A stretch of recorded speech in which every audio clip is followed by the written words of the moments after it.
Good evening. Tonight, we're going on a journey, not to a world of comfort, not to a world of convenience, but to a world where every single day was a struggle for survival. As you settle comfortably into bed, imagine stepping back through time, far beyond electricity, far beyond supermarkets, far beyond hospitals and modern medicine. We are traveling to medieval Europe, a place that often appears beautiful in movies and fairy tales.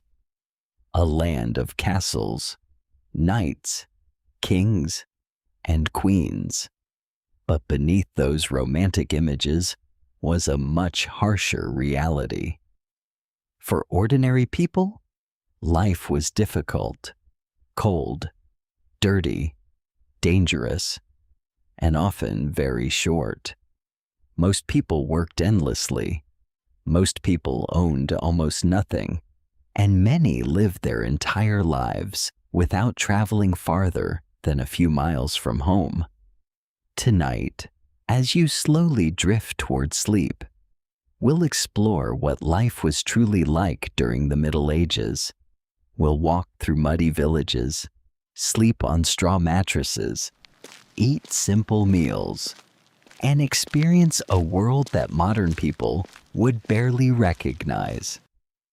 So close your eyes, relax your shoulders, take a slow breath, and let's begin. Imagine opening your eyes in the year 1300. The first thing you notice is the cold. Not the gentle coolness of an air-conditioned room, but a deep, uncomfortable chill. The kind that reaches your bones. You slowly sit up. Beneath you is a mattress stuffed with straw. It's lumpy, uneven, and far from comfortable. Each movement creates a dry rustling sound. The blanket covering you is made from coarse wool. It scratches your skin. But it's one of the few things protecting you from the cold. The room is dark, very dark. There are no electric lights, no glowing screens, no alarm clocks. Only faint moonlight slipping through tiny cracks in the wall. Around you, the rest of your family begins to wake. There are no separate bedrooms. Everyone sleeps together. Parents, children, grandparents, sometimes relatives, sometimes even animals. A chicken pecks quietly near the doorway. A goat sleeps nearby. During winter, animals are often brought indoors to provide warmth. The smell isn't pleasant, but nobody complains because everyone lives this way. The floor beneath your feet isn't wood. It's packed dirt, cold and hard. The walls are made from timber, mud, and straw. Wind slips through countless tiny cracks. The house offers little protection from the weather, and yet, compared to some homes, it's considered acceptable. Outside, a rooster begins to crow. Another day has begun, and with it comes another long struggle for survival. At the center of your home burns a small fire.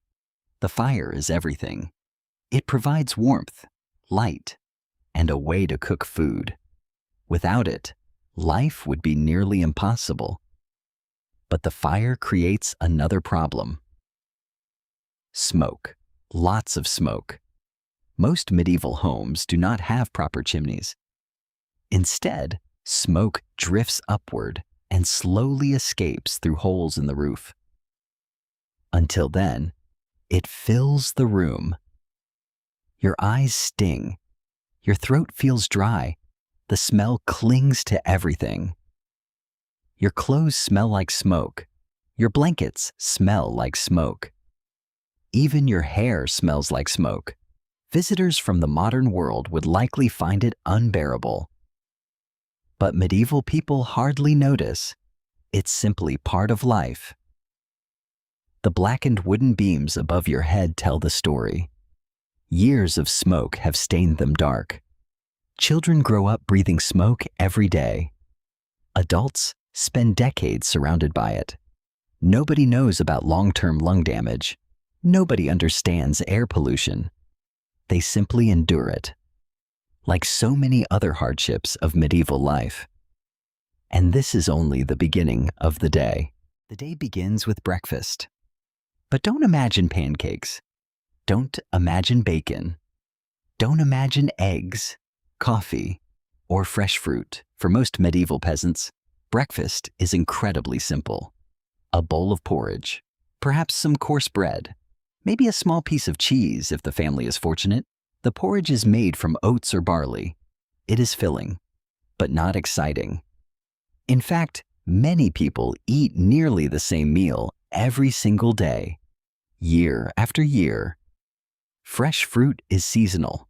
Sugar is extremely expensive. Chocolate does not yet exist in Europe. Coffee is still centuries away. Even meat is uncommon for ordinary families. Most peasants only eat meat during special occasions or religious celebrations. For much of the year, bread becomes the foundation of survival, and not the soft bread many people enjoy today. This bread is dark, dense, heavy, made from rye or other grains. Sometimes it is so hard that people soak it in liquid before eating. Every meal serves one purpose: providing enough energy to survive another day of work. Nobody eats for pleasure. People eat because they must. And everyone understands a frightening truth. If the harvest fails, the food disappears. Breakfast ends quickly. There is no time to relax. No television. No social media. No weekends. Work begins immediately. For medieval peasants, life revolves around labor. Nearly every waking hour is spent working. Fields must be plowed. Seeds must be planted. Animals must be cared for. Wood must be gathered. Water must be carried. Fences must be repaired. Food must be prepared. Nothing happens automatically. Everything requires effort. Every task demands physical strength. The average farmer works from sunrise until sunset, sometimes longer. Summer can bring 16-hour workdays, and there is very little choice. If work stops, the family suffers. If crops fail, hunger follows. There are no government assistance programs, no safety nets, no emergency food banks, only hard work and hope. Many farmers spend their entire lives performing the same routine, year after year, season after season, without ever escaping poverty. Yet, despite the hardship, communities survive because everyone depends on one another. Today, many people rarely think about where their next meal will come from. In the Middle Ages, it is impossible to ignore. Food is never guaranteed. One poor harvest can create serious problems. Two poor harvests can create disaster. A drought may destroy crops. A flood may wash away fields. An early frost can ruin an entire season. When crops fail, families begin eating less. Meals become smaller. Food becomes scarce. Parents often sacrifice their own portions for their children. Villages worry constantly about the weather, because the weather controls everything. A modern grocery store contains food from around the world. A medieval village depends almost entirely on local harvests. If local crops fail, there is often nowhere else to turn. Many families experience periods of hunger throughout their lives. Some experience starvation. The fear never fully disappears, even during good years. because everyone knows how quickly fortune can change. Today, childhood is often seen as a time of learning, a time of play, a time of exploration. But in medieval Europe, childhood looked very different. For many children, life was difficult, almost from the beginning. Babies faced enormous risks. Many never survived their first few years. Disease, malnutrition, accidents, all were common dangers. Parents loved their children deeply, but they also understood a painful reality. There was no guarantee a child would reach adulthood. Those who survived quickly became part of the workforce. By the age of 6 or 7, many children were already helping their families. They carried water, gathered firewood, fed animals, worked in fields, or helped care for younger siblings. School was uncommon. Books were expensive. Most children never learned to read. Instead, they learned practical skills necessary for survival. How to grow food, how to repair tools, how to care for animals, and how to endure hardship. The concept of a carefree childhood was rare. Life demanded responsibility from a very young age, and every child understood that survival required work. Illness was one of the greatest fears in medieval life. Today, many illnesses can be treated quickly. A doctor prescribes medicine, a pharmacy fills the prescription. Recovery begins. But medieval people had no such luxury. Medical knowledge was limited. Doctors understood very little about infection. Nobody knew about bacteria. Nobody knew about viruses. The invisible causes of disease remained a mystery. People relied on herbal remedies, religious prayers, ancient medical theories, and sometimes superstition. A simple cut could become infected. A toothache could become life-threatening.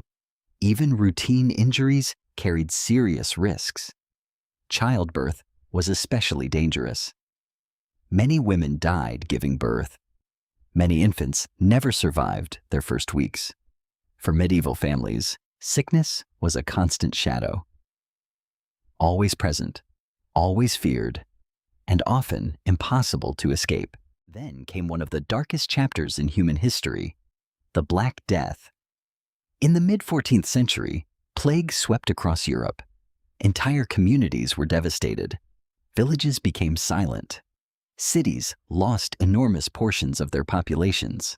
Families watched loved ones fall ill. Many never recovered. The disease spread faster than anyone could understand.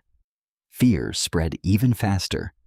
People searched desperately for explanations. Some believed the plague was divine punishment. Others blamed outsiders. Many simply prayed for survival. No antibiotics existed. No vaccines existed. No effective treatments existed. The plague changed everything. Labor became scarce. Economic systems shifted. Communities transformed, and Europe would never be the same again. Even centuries later, the memory of the Black Death remains one of history's most powerful reminders of human vulnerability. When most people imagine medieval life, they think of castles, magnificent stone fortresses, grand halls, and wealthy nobles. From a distance, castles appear impressive, even magical. But living inside one was often less comfortable than many people imagine. Stone walls trapped cold air. Large rooms were difficult to heat. Windows were small. Drafts moved through corridors. Privacy remained limited. Bathrooms were primitive. Smoke from fireplaces filled many rooms. Winters could feel endless. Even wealthy nobles faced discomfort. Of course, life inside a castle was easier than life in a peasant cottage. Food was more plentiful. Clothing was finer. Security was stronger. Yet, compared to modern standards, even castles lacked many basic comforts. The medieval world was challenging for nearly everyone, whether peasant or noble, rich or poor. Life demanded endurance. Every single day, life in medieval Europe was governed by strict rules, and breaking those rules could have serious consequences. Today, most legal systems focus on investigations and evidence. But medieval justice often looked very different. Punishments were designed to be seen, public, visible, and memorable. The goal was not only to punish the offender, it was to warn everyone else. Town squares often became places where justice was displayed. Villagers gathered to witness punishments. Word spread quickly. Stories traveled from village to village. Fear became one of the most powerful tools of law. Many people lived carefully, not because they trusted the system, but because they feared the consequences. And in a world already filled with hardship, that fear became another burden carried through daily life. Today, traveling hundreds of miles can take only a few hours. In medieval Europe, even short journeys required planning. Roads were rough, often muddy, sometimes nearly impassable. Bridges were uncommon, maps were limited, and travelers faced many dangers. Heavy rain could transform roads into rivers of mud.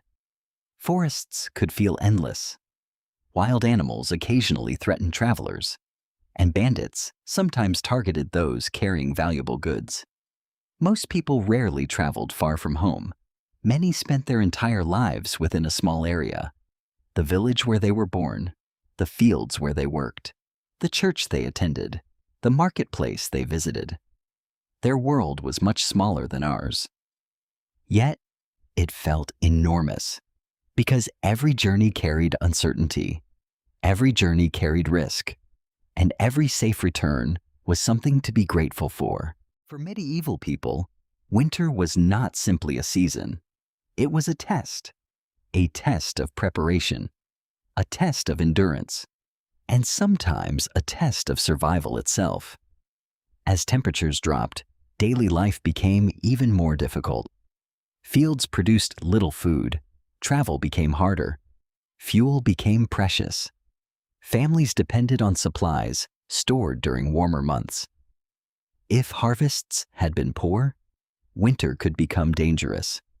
People gathered around fires, shared warmth, and hoped their supplies would last until spring.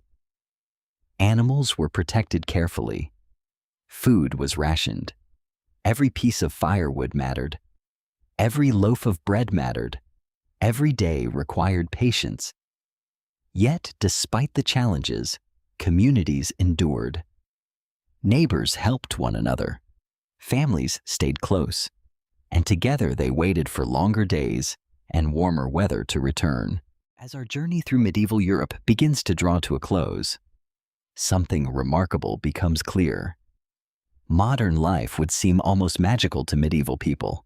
Clean drinking water, electric lights, hospitals, medicine, heating, air conditioning, refrigeration, instant communication, unlimited information.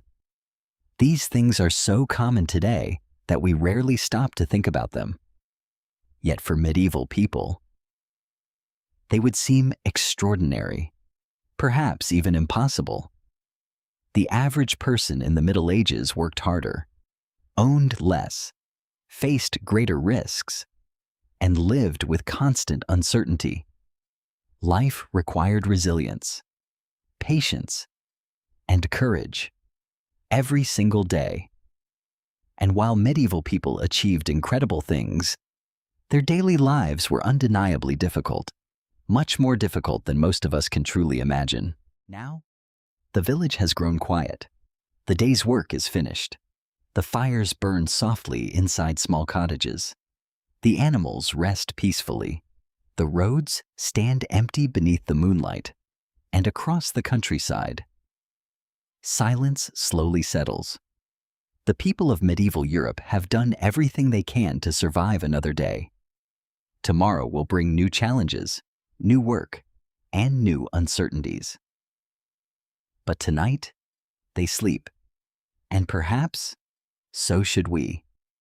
As you rest comfortably in your own home, far removed from the hardships of the medieval world, take a moment to appreciate the comforts around you, the warmth, the safety, the peace, and the simple gift of a good night's sleep. Thank you for joining me on this journey through history. Close your eyes, relax, and drift peacefully into dreams. Good night, and until our next journey through the past, sleep well. The end.